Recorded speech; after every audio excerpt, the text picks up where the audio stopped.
ठाकरेंच्या शिवसेनेचे नेते आणि उपनेते राज्यभर दौरा करणार आहेत। शिंदेंचा बालेकिल्ला असलेल्या ठाण्यातून 2 मार्चपासून हा दौरा सुरू होईल। ठाकरेंच्या पक्षात उपनेत्यांना सुद्धा महत्त्वाची जबाबदारी असणार आहे।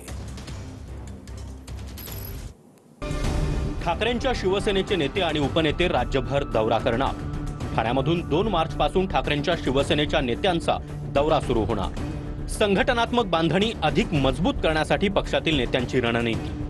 ठाकरेंच्या शिवसेनेत उपनेत्यांना सुद्धा महत्त्वाची जबाबदारी असणार।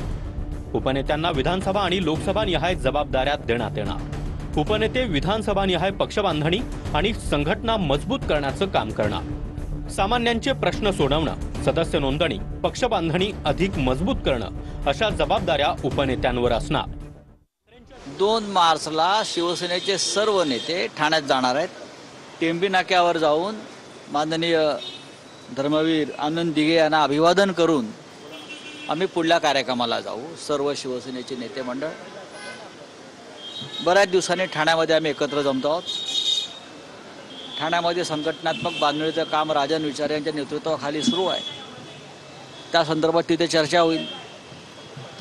पुढल्या टप्प्यामध्ये आम्ही पालघर, रायगड, बीडला असं ठरत आहे। पण ज्या बैठका सध्या सुरू आहेत त्याचा भर हा पूर्णपणे संघटनात्मक बांधणीवरच आहे।